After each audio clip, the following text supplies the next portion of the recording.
Khandwa Burhanpur Lok Sabha seat पर उपचुनाव जोर पकड़ने लगा है। पार्टियों ने दमखम लगाना भी शुरू कर दिया है। बीजेपी ने लोकसभा सीट पर अपना प्रचार प्रसार भी तेज कर दिया है। खुद प्रदेश अध्यक्ष वीडी शर्मा लगातार कार्यकर्ताओं में जोश भर रहे हैं और प्रचार कर बीजेपी को जिताने की अपील भी कर रहे हैं। एग्जीक्यूटिव एडिटर मनोज सैनी ने एक दिन वीडी शर्मा के साथ बिताया, उपचुनाव को लेकर बात की, उनकी चुनावी यात्रा को करीब से देखा। तो शुरू करते हैं चुनावी सफर वीडी शर्मा के साथ। समय के साथ बहुत कुछ बदलना भी होता है और आप देखिएगा कि अब ये पहले जैसी राजनीति नहीं है, हर पल अपडेट होना होता है। चलते चलते जब कभी यात्रा चलती रहती है तो मैं देख रहा हूँ काफ़ी देर से मोबाइल हाथ में है और अपडेट लिया जा रहा है, देखा जा रहा होगा। ये क्या जो राजनीति का एक नया बदलाव आया है, हर हाथ में मोबाइल है, हर काम पर नज़र है, ये एक नई चुनौती है। देखिए, देश के अंदर या दुनिया के अंदर हम कहें कि एक जो नया परिवर्तन आया है और तकनीक का उपयोग अपने काम के लिए बेहतर कैसे हो सकता है। अब जैसे मैं अभी बुरहानपुर नेपानगर जा रहा हूँ तो मेरे पास नेपानगर बुरहानपुर का फीडबैक क्या है ये मोबाइल के अंदर आ गया। मैं इसको अभी इसमें देख करके मुझे वहाँ क्या बात करनी है, तो एक बड़ा इसका सदुपयोग जिसको कहते हैं, ये इंफॉर्मेशन की टेक्नोलॉजी में समय के परिवर्तन में बेहतर तरीके से कैसे करें, इसका एक बड़ा लाभ है। एक हाथ में सारी चीज़ें, जिसको कहें दुनिया मुट्ठी में है, तो इसमें सब कुछ है। क्या निकालना है, कोई आंकड़े निकालना है, कोई चीज़ों की इंफॉर्मेशन लेना है, तो सारी चीज़ें मिलती हैं। अब हमको बहुत चीज़ें लेके चलने की जरूरत नहीं है, मोबाइल के अंदर सब कुछ है। जो लिखना है, कुछ चीज़ें करना है, वो इसके अंदर लिख सकते हैं। तो इसलिए मुझे लगता है कि तकनीक का उपयोग आज के समय में बेहतर से बेहतर करने का प्रयास है, जिसका बड़ा लाभ मिलता है। लेकिन तकनीक जैसा आप कह रहे हैं कि इसका सदुपयोग होना चाहिए, लेकिन कई बार हाथ में जब मोबाइल आता होता तो तकलीफ भी देता होगा, क्योंकि कुछ चीज़ें ऐसी भी तकलीफ भी देता है, क्योंकि आदमी बहुत मोबाइल जैसा हो जाता है, क्योंकि आदमी की प्राइवेसी खत्म हो जाती है। अब मुझे लगता है कि मुझे अब थोड़ा देर आराम करना चाहिए, लेकिन ये उस पर फिर व्यक्ति को पता नहीं है मैं किस स्थिति में हूँ, और नेताओं के साथ में बहुत दिक्कत आती है। आपने हमारा फ़ोन नहीं उठाया, अब हम किस स्थिति में हैं, कितनी, अब लगता है कि आधा घंटा 1 घंटा का रेस्ट कर लें और उसमें आपने फ़ोन नहीं उठाया तो उसकी कंप्लेंट होती है कि भाई साहब आपने फ़ोन नहीं उठाया हमारा, तो एक कठिनाई भी आती है। तो लेकिन मुझे लगता है कि इसको मैनेज करने का काम हम लोग करते हैं, तो इसलिए तकनीक का उपयोग भी है। कनेक्टिविटी बहुत है, मोबाइल है तो कनेक्टिविटी सेकंड के अंदर होती है, दुनिया के अंदर कहीं भी, तो लाभ भी इसका बहुत बड़ा है। थोड़ी समस्याएं भी आती हैं और प्रयास करते हैं कि जब कुछ समय छोड़ना है तो उस समय बंद कर दो, तो ये प्रयास धीरे धीरे कर रहे हैं। मोबाइल के जरिए कुछ सोशल मीडिया पर वीडियो वायरल होते हैं, या अभी हम देख रहे हैं कि आप लोग ने जैसे कई सारे मुद्दे सामने आए, देवास का मुद्दा आया, नेमावर कांड, जिसको लेकर कई तरह के वीडियोस वायरल होते रहे, नीमच की बात होती रही, आप लोग कहते भी रहे हैं, खासकर कांग्रेस या जो विपक्षी दल है, तो क्या राजनीति एक दूसरी लाइन पर भी चल पड़ी सोशल मीडिया के जरिए? देखिए, कांग्रेस का जो चरित्र है, अब दिग्विजय सिंह ने कल परसों के दिन ट्वीट किया और सोशल मीडिया पे डाल दिया कि शिवराज जी ये जो सड़क है, आप इंग्लैंड और यहाँ की बात करते हैं तो वो सड़क कहाँ की है? इलाहाबाद की है। अब इतना झूठ परोसना सोशल मीडिया के अंदर, भ्रम फैला रहे हैं। पाकिस्तान का कोई पुल है उसको भोपाल का पुल बता रहे हैं। जो कल मैंने कहा कि दिग्विजय सिंह को दृष्टि दोष हो गया है, ये उनको दिखाना चाहिए। ये वास्तव में सोशल मीडिया पर ये भी एक दिक्कत है कि इस प्रकार के झूठ और भ्रम फैलाने वाले लोग हैं, इसलिए समाज में इनको लेकर के, अब सोशल मीडिया को लेकर के कोई नॉर्म्स या इसके कोई इथिक्स बनना ये भी जरूरी है। और जनता में भी अब धीरे धीरे लोग ये स्वीकार करने लगे हैं कि सही है कि गलत है। व्यक्ति अब सोचने लगा है, पहले लगता था अरे ऐसा हो गया क्या, तो कोई भी आरोप झूठे सच्चे अफवाह फैलाने में लोग दुरुपयोग कर रहे थे, उस पर अब धीरे धीरे कंट्रोल हो रहा है। अरे कुछ आपके अंदर ज्यादा धैर्य देख रहा हूँ मैं आजकल। पहले जब वीडी शर्मा एबीवीपी के समय दिखाई देते थे वो कुछ और रहा करते थे, तो क्या पद के साथ धैर्य भी आ जाता है? देखिए, धैर्य तो हमेशा है, और चूंकि मैं जिस जिम्मेदारी पे हूँ उसके लिए भी और आवश्यक है। मैं तो और अभी प्रयास कर रहा हूँ कि मुझे अपने अंदर और क्या करेक्ट करना चाहिए, तो वो भी मेरे प्रयास हैं। लेकिन एग्रेशन और ये सब चीज़ें जो पहले थी वो यही है, उनमें कोई परिवर्तन इसलिए नहीं है कि मुद्दों पर या किसी दुरावस्था पर अगर कोई ऐसी बात करता है या कोई झूठ बोलता है तो ऐसे लोगों के लिए कोई कमी नहीं है, एग्रेशन वही है। लेकिन आज के समयानुकूल समय में अपने संगठन के अनुरूप, जिम्मेदारी के अनुरूप जो चीज़ें अपने अंदर लाने की जरूरत है उनको प्रयास हम करते हैं। सत्ता और संगठन में जो बात रहा करती थी, पहले एक अलग दौर रहा करता था, जब सवाल उठते थे एक अलग दिशा में जा रहा है, एक दूसरी दिशा में, ऐसी बातें। लेकिन अभी मैं देख रहा हूँ सत्ता और संगठन का जो समन्वय है वो एक अलग तरह का दिखाई दे रहा है। ये कौन सा जादू आपने चल दिया? देखिए, माननीय प्रधानमंत्री नरेंद्र मोदी जी हम सब लोगों को कहते हैं कि केंद्र सरकार की, राज्य सरकार की गरीब कल्याण की योजनाएं जो गरीबों का जीवन बदल रही है, ये हम केवल कोई गरीबी हटाने का नारा माननीय प्रधानमंत्री ने नहीं दिया, गरीबों का जीवन बदलना। प्रधानमंत्री आवास में भारत के इतिहास में गरीबों को स्वयं का मकान का सपना था, आज वो पूरा हो रहा है। आयुष्मान भारत में 5 लाख रुपए तक का फ्री में इलाज, ये भारत के इतिहास में आज़ादी के बाद कोई गरीब कभी कल्पना नहीं करता। 5 लाख रुपए का फ्री में इलाज उसको मिल रहा है। उज्ज्वला योजना में गैस कनेक्शन फ्री में, 9 करोड़ से ऊपर परिवारों को फ्री में गैस कनेक्शन सरकार ने दिए। इन योजनाओं को नीचे अगर उतारना है तो संगठन और सत्ता, हमारी सरकार के इन निर्णयों को, इन नीतियों को जमीन पर उतारने में महत्वपूर्ण भूमिका संगठन निभाता है।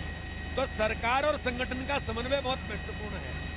अगर हम पंडित दीनदयाल उपाध्याय जी के उस विचार को, अंत्योदय के विचार को जमीन पर उतारना चाहते हैं तो संगठन को सरकार के समन्वय के साथ ये हमारे लिए जरूरी है। बल्कि मैं तो कहता हूँ ये आवश्यक ही है, अगर ये नहीं होगा तो संभव नहीं होगा। तो इसलिए ये तो संगठन का सरकार के साथ समन्वय, जिससे हम गरीबों के कल्याण के लिए भी जरूरी है, हमारे लिए जरूरत है ही। संगठन को गरीबों के कल्याण में जीवन बदलना है तो ये भूमिका में हमको आना ही पड़ेगा। और इस दिशा में मुझे ऐसा लगता है कि देश के अंदर माननीय प्रधानमंत्री जी, माननीय नड्डा जी, माननीय अमित शाह जी और मध्य प्रदेश के अंदर हमारा पूरा नेतृत्व बहुत कोऑर्डिनेशन के साथ संगठन और सरकार बेहतर समन्वय से काम कर रहे हैं। संगठन और सत्ता की बात हो रही है, लेकिन आप देखिएगा दिलचस्प नज़ारा दिखता रहता है। और ये एक ऐसा समय है जब बहुत सारी चुनौतियाँ होती है। कोई भी नेता हो, जो नज़र आता है वो दिखाई नहीं देता, जो दिखाई देता है वो होता नहीं है। पर यात्रा चलती रहेगी, यात्रा बहुत अलग तरह की है। और आगे जैसे ही जब हम पहुंचेंगे अपने गंतव्य तक, उस मुकाम तक, जब बहुत सारे कार्यकर्ता इंतज़ार कर रहे होंगे, क्योंकि प्रदेश अध्यक्ष के साथ है, यही खाना हुआ है, यही नाश्ता हुआ। अब दिन भर में कुछ खाना है या हो गया? नहीं, अभी दोपहर में अभी जाकर के शुरू होंगे, फिर जहाँ तय होगा वहाँ कार्यकर्ता के यहाँ खाएंगे। ये खासियत रही है कि कार्यकर्ताओं को कैसा जोड़ा जाए, और कार्यकर्ताओं को जोड़ने का सबसे अच्छा तरीका होता है कि उसके घर जाकर भोजन करना बाद में। लेकिन ये आपकी जो राय थी घर जाकर भोजन करने वाली, हम देख रहे हैं आजकल कांग्रेस भी करने लगी। मैं तो कहता हूँ करें, अच्छी बात है, लेकिन मैंने तो ये प्रयास किया है कि मैं जहाँ भी प्रवास पर जाता हूँ बूथ अध्यक्ष के घर, क्योंकि हमारी इकाई का बूथ अध्यक्ष सबसे महत्वपूर्ण पहलू है। अमित शाह जी ने इसकी पूरे देश के अंदर इसको एक एस्टेब्लिश किया है कि बूथ अध्यक्ष सबसे महत्वपूर्ण है। बाकी तो लोग हैं ही, लेकिन बूथ अध्यक्ष को ताकत देना, जो चुनाव जीतने से लेकर संगठन के काम को ताकत देना, ये उसकी सबसे बड़ी भूमिका होती है। बूथ समिति, बूथ अध्यक्ष, अब तो हमने पन्ना प्रमुख, पन्ना समिति खड़ी कर दी। तो इस दिशा में बूथ अध्यक्ष को ताकत देना, उसके घर जाना, ये एक मैंने अपने प्रवास के अंदर भी इसको एक तय किया है। नहीं तो मंडल अध्यक्ष के घर जाना, मंडल अध्यक्ष हमारा नौजवान साथी खड़ा हुआ है, उसको ताकत देना। तो एक ये प्रयास हमने संगठन के अंदर किया है कि मध्य प्रदेश जो आइडियल ऑर्गेनाइजेशन है, तो अपने नीचे का हमारा जो बूथ का कार्यकर्ता है उसको भी लगे कि हमारे संगठन में सब समान है। आपने कहा कि हम कभी किसी को कमजोर नहीं मानते हैं, और जब भी चुनाव मैदान में होते हैं तो दुश्मन को कमजोर नहीं मानना चाहिए। लेकिन चैलेंज क्या दिखाई दे रहा है आपको? क्योंकि कुछ चीजें दिखाई देती है, जैसे महंगाई का मुद्दा बार बार कांग्रेस लेकर आ जाती है, या बिजली इस समय कहती है कि बिजली महंगी हो गई है, तो ये सब मुद्दे कहीं थोड़े से कुछ चिंता बढ़ाते हैं। भारतीय जनता पार्टी की सरकार ने माननीय प्रधानमंत्री जी के नेतृत्व में, माननीय मुख्यमंत्री जी के नेतृत्व में, आज मैं कहना चाहता हूँ, कोविड के महामारी का संकट 2 वर्ष हो रहे हैं। पिछले संकट में 11 महीने 80 करोड़ परिवारों को प्रतिमाह 5 किलो अनाज देने का काम माननीय प्रधानमंत्री ने किया। अभी फिर माननीय प्रधानमंत्री जी ने प्रधानमंत्री गरीब कल्याण अन्न का जो वितरण का अभियान है, अभी फिर 11 महीने लगातार 80 करोड़ लोगों को 130 करोड़ में से 5 किलो फ्री में अनाज देने का काम कर रही है। माननीय मुख्यमंत्री मध्य प्रदेश के अंदर 1 किलो 1 रुपए में 1 रुपए किलो गेहूं, 1 रुपए किलो चावल, 1 रुपए किलो नमक, ये सरकार हमारी लोगों को इतनी मदद करने का काम कर रही है कि इन सारी चीज़ों को, और मुझे ऐसा लगता है जो लोग महंगाई की बात करते हैं, भारतीय जनता पार्टी की सरकार गरीबों की, हर समाज वर्ग की जितनी चिंता करती है, ये कोई ऐसी महंगाई नहीं है। सामान्य तौर पर कुछ चीज़ें हो सकती हैं प्लस माइनस। अब पेट्रोल डीजल अंतर्राष्ट्रीय कीमतों के आधार पर बढ़ते हैं, लेकिन माननीय प्रधानमंत्री ने कहा भारत के इतिहास में कभी किसी ने प्रयास नहीं किया कि हम इसका अल्टरनेट क्या देंगे। आज इथेनॉल के प्लांट सब्सिडी देकर भारत के अंदर बड़े पैमाने पर खड़े करना, जो पेट्रोल डीजल का अल्टरनेट दे सकते हैं। ये आत्मनिर्भर भारत की केवल संकल्पना नहीं है, उसको पूरा करने का काम माननीय प्रधानमंत्री कर रहे हैं। तो इन चीज़ों के जवाब भारतीय जनता पार्टी की सरकार, हमारा नेतृत्व कर रहा है। लेकिन कांग्रेस के पास क्या था? कांग्रेस की सरकारें थी तब क्या था? बिजली कैसी थी, सड़क कैसी थी, पानी कैसा था? अब क्या अंतर हो गया है कि सड़कों का जाल बिछ गया है देश के अंदर, प्रदेश के अंदर। हाईवेज ऐसे बन गए हैं कि हाईवेज पर लोग टूरिज्म करने आ रहे हैं। मैं अभी छतरपुर गया था, लोग कह रहे थे भाई साहब, लोग रात को दिन में अपना बर्थडे मना रहे हैं तो हाईवे पर आ जाते हैं। इतने सुंदर बन गए। अब गांव तक प्रधानमंत्री ग्राम सड़क योजना में हम पहुंच गए। अब मजरे टोले तक आधा किलोमीटर की सड़क बची है। एक ये टुकड़ा मेरे घर तक बना है। अब ये जरूरत है, तो इसको कांग्रेस अब इसको उठाती है। उनको शर्म आनी चाहिए कि आपके जमाने में लोग सड़क पर निकलते थे तो पहले गड्ढा नापते थे, लेकिन भारतीय जनता पार्टी की सरकार ने सड़कों का जाल बिछाया है, पूरे देश को कनेक्ट किया है। बिजली आज हमारे लिए पर्याप्त है। थोड़ी बहुत समस्याएं कहीं हो सकती है, उनको ठीक करने का काम हम कर रहे हैं। कमलनाथ जो बार बार कहते हैं 12 तारीख से फिर दौरे करने वाले हैं, वो भी आने वाले हैं, आप भी वहीं पहुंच रहे हैं। वो कह रहे हैं कि हम बताएंगे 15 महीने वाला अपना काम। आप कहते हैं उन्होंने कुछ नहीं किया, वो कहते हैं आपने। चलो कम से कम चुनाव हो रहा है तो कमलनाथ जी खंडवा आ जाएंगे, बुरहानपुर आ जाएंगे। 15 महीने की सरकार में तो बल्लभ भवन से बाहर ही नहीं निकले, केवल दलालों के बीच ही बैठे रहे। जो माननीय मुख्यमंत्री शिवराज सिंह चौहान कहते हैं कि दलाली का अड्डा बन गया था, और सरकार ही इसलिए गई कि जनप्रतिनिधि कहते थे चलो चलो हटो हटो, किसी से मिलते ही नहीं थे। जनता तो छोड़ दो, उनके मंत्रियों के साथ, उनके विधायकों से उनकी भेंट नहीं होती थी, क्योंकि गलती से मुख्यमंत्री बन गए थे। नेता तो थे नहीं, पब्लिक के नेता तो है नहीं। और अच्छी बात है, मैं तो भगवान से प्रार्थना करता हूँ वो स्वस्थ हो जाएं, और स्वस्थ होकर के मैदान में आए तो और आनंद आएगा। अरे हमको तो कंपटीशन में आनंद आता है। आप आइए मैदान में, और कमलनाथ जी आए, हमको तो अच्छा है, आए मैदान में उतरे तो जरा अच्छा लगेगा। कभी कभी सामंजस्य बिठाने का जो एक होता है, जैसे हर्ष है, वो नंदू भैया के बेटे, उस क्षेत्र में उन्होंने बहुत मेहनत की। लगातार आप लोग चुनाव जीते, एक चुनाव को छोड़ दिया जाए। अर्चना चिटनिस जी भी आपसे आकर मिली, तो ये जो सामंजस्य बिठाने का काम होता है, इसको कैसे करते हैं? क्योंकि मैंने देखा बीजेपी में ये कि जैसे जैसे चुनाव आते सब नजदीक आ जाते, भले आरोप प्रत्यारोप कुछ भी चलते हैं। देखिए मनोज जी, भारतीय जनता पार्टी एक साइंटिफिक ऑर्गेनाइजेशन है और एक साइंटिफिक सिस्टम का ऑर्गेनाइजेशन है। पद्धति है हमारी, जिसको हम लोग कहते हैं वैज्ञानिक पद्धति पर भारतीय जनता पार्टी काम करती है। भारतीय जनता पार्टी को ऐसे ही नहीं है कि राहुल गांधी ने कह दिया तो ये होगा, सोनिया गांधी ने कह दिया तो ये हो गया, दिग्विजय सिंह ने कह दिया, कमलनाथ ने, ऐसा नहीं है। यहाँ पद्धति पर काम होता है।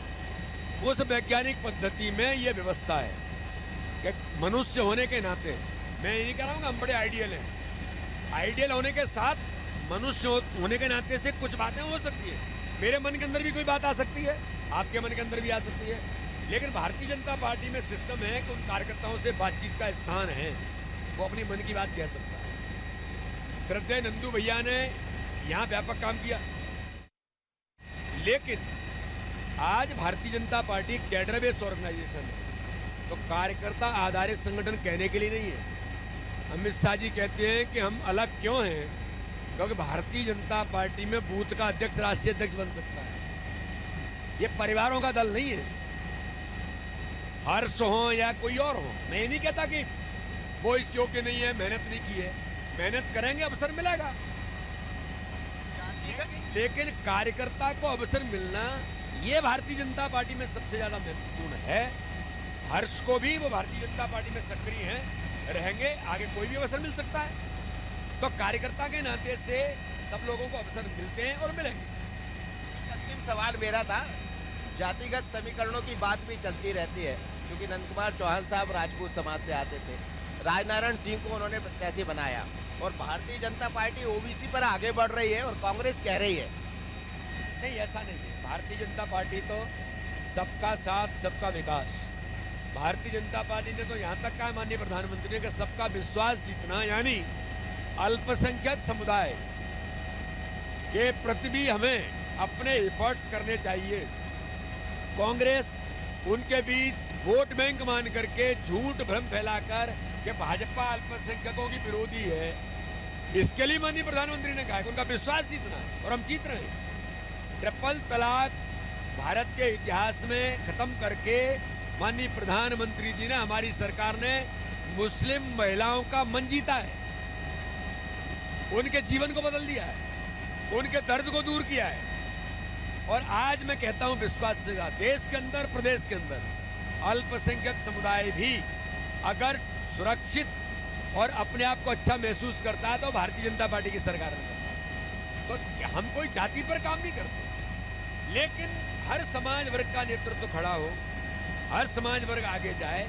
हम केवल कोई परिवारों में या किन्हीं प्रभावी लोगों में है, ऐसा नहीं है। भारतीय जनता पार्टी हमेशा से सर्वस्पर्शी, सर्वव्यापी रही है, हर क्षेत्र में, हर समाज में। तो इसलिए हमारा नेतृत्व सबका साथ सबके विकास पर विश्वास करता है, उस आधार पर हम आगे बढ़ते हैं।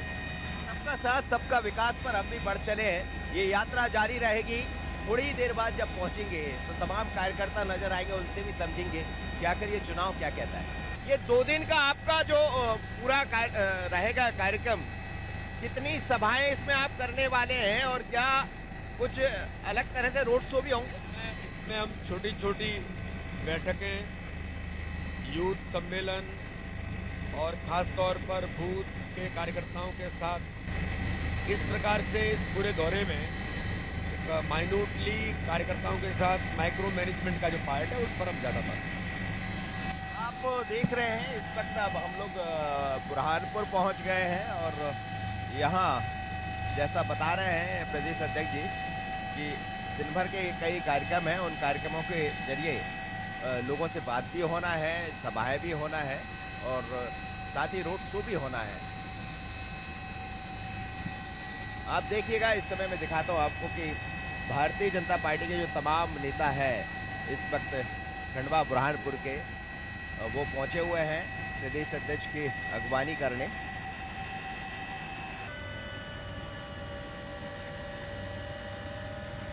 सभा में हम पहुंच गए। ये हमारी यात्रा अब खत्म हुई है, लेकिन यात्रा यहाँ चलती रहेगी। आगे की तरफ आप देखिए बहुत कार्यकर्ता पहुंचे हैं, और ये जो कार्यकर्ता है यही उत्साह बढ़ाते हैं। ये जो कार्यकर्ता अपार यहाँ खड़े हुए हैं, आपके नेता, यही उत्साह भरते हैं। यही भारतीय जनता पार्टी की ताकत है।